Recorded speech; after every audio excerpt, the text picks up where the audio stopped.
ચોથા મુદ્દાની વાત કરીએ તો સુરતના મોટા વરાછા વિસ્તારમાંથી એક ચોંકાવનારો બનાવ સામે આવ્યો, જ્યાં આશાદીપ સ્કૂલની ધોરણ 11માં ભણતી વિદ્યાર્થીનીનું અપહરણ કરવાનો પ્રયાસ થયો।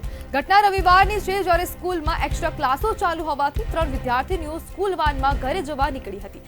વાન ચલાવી રહ્યો હતો ધર્મેન્દ્ર ઉર્ફે બકી પંકજ। તેને રસ્તામાં 2 વિદ્યાર્થીનીઓને ઉતારી દીધી, પરંતુ ત્રીજી વિદ્યાર્થીનીને લઈને તેને વાનને અચાનક ભગાડવાનું શરૂ કર્યું। છોકરીએ તરત જ બૂમાબૂમ શરૂ કરી, જેના કારણે આસપાસના લોકોએ અને અન્ય વાહન ચાલકોએ વાનનો પીછો કર્યો અને ધર્મેન્દ્રને પકડી લીધો અને ઘટનાની જાણ ઉત્તરાયણ પોલીસને કરવામાં આવી। પોલીસે તરત જ ઘટના સ્થળે પહોંચી વાન ડ્રાઈવર ધર્મેન્દ્રને કસ્ટડીમાં લીધો છે અને કાયદેસરની કાર્યવાહી શરૂ કરી છે। આ ઘટનાએ સુરક્ષા વ્યવસ્થાઓની પોલ ખોલી નાખી છે। વાલીઓમાં અવિશ્વાસનો માહોલ છે, ત્યારે સવાલ ઉભા થાય છે કે સ્કૂલ વાનમાં બાળકો કેમ સુરક્ષિત નથી? શું સ્કૂલની જવાબદારી નથી કે બાળકો ઘરે સુરક્ષિત પહોંચે? તેને લઈને હવે અનેક પ્રશ્નો ઉભા થઈ રહ્યા છે કે જેમાં સુરતમાં હવે વાન ડ્રાઈવર દ્વારા બાળકીનું અપહરણ કરવાનો પ્રયાસ કરવામાં આવ્યો। એક વિદ્યાર્થીનીને વાનમાં હતી, ત્યારે તેને વાન ભગાડી મૂકી હતી ને તે બાદ હવે તેની પાછળ લોકો પણ પડ્યા હતા અને બાળકીએ બૂમો પાડતા સ્થાનિક લોકો તેની પાછળ ભાગ્યા હતા। આપણી સાથે સામાજિક અગ્રણી વિજય માંગુકિયા જોડાઈ ગયા છે। વિજયભાઈ, બાળકો હવે સેફ કેમ નથી? નમસ્કાર જી વિજય, 16 વર્ષની વયની દીકરી જ્યારે આવા અસામાજિક અને ડ્રગ્સ પેડલરો, હું ચોક્કસ કહીશ કે આ પ્રકારની માનસિકતા ધરાવતા લોકો જે મોટા વ્યસનો હોય છે, જેનામાં દારૂ, ડ્રગ્સ, ગાંજો આ પ્રકારનું વ્યસનો સેવન કરવાની જેની રોજિંદી ટેવ હોય છે, આવા લોકો, આવી માનસિકતા ધરાવતા લોકોને આ સમાજની અંદરથી ચોક્કસ દંડિત કરવા જોઈએ ને સમાજમાંથી બહાર કાઢવા જોઈએ।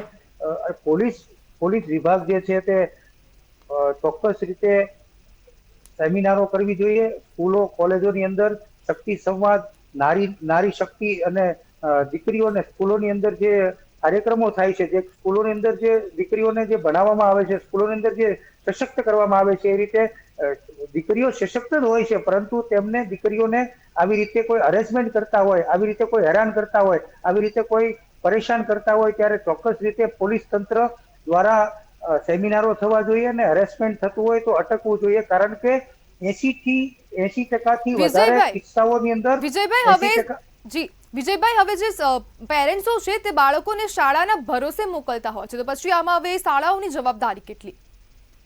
ચોક્કસ શાળાના જે સંચાલકો જે છે તે સારા શિક્ષકો અને સારા જે રૂલ્સ હોય છે, સારી રીતે જે ભણાવવાના જે કાયદાઓ હોય છે અને જે પ્રમાણે સ્કૂલથી ઘર અને ઘરથી સ્કૂલ સુધી જે પહોંચાડવાની જે જવાબદારી હોય છે, તેમાં પણ સતર્કતા રાખવી પડશે।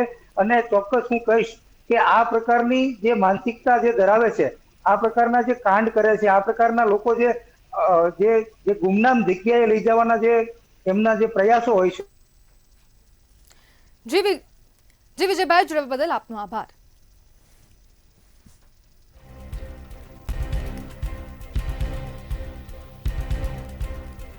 વાનનો પીછો કરી તેને સ્કૂલ વાનમાંથી બચાવવામાં આવી હતી અને આ સ્કૂલ વાનના જે ડ્રાઈવર છે તેના દ્વારા આ કરતૂત કરાયું છે, જેમાં ઉત્તરાયણ પોલીસે સમગ્ર મામલે હવે કાયદેસરની કાર્યવાહી હાથ ધરી છે। જ્યારે સુરતમાં આવેલી આશાદીપ સ્કૂલની વિદ્યાર્થીનીનો અપહરણનો પ્રયાસ કરવામાં આવ્યો છે। ડ્રાઈવર દ્વારા વિદ્યાર્થીનીનું અપહરણ કરવામાં આવ્યું હોય તેવો આ મામલો પ્રકાશમાં આવ્યો, જેમાં ધોરણ 11ની વિદ્યાર્થીની સ્કૂલના જે વાન ચાલક છે તેના દ્વારા તેનું અપહરણ કરવાનો પ્રયાસ થયો છે।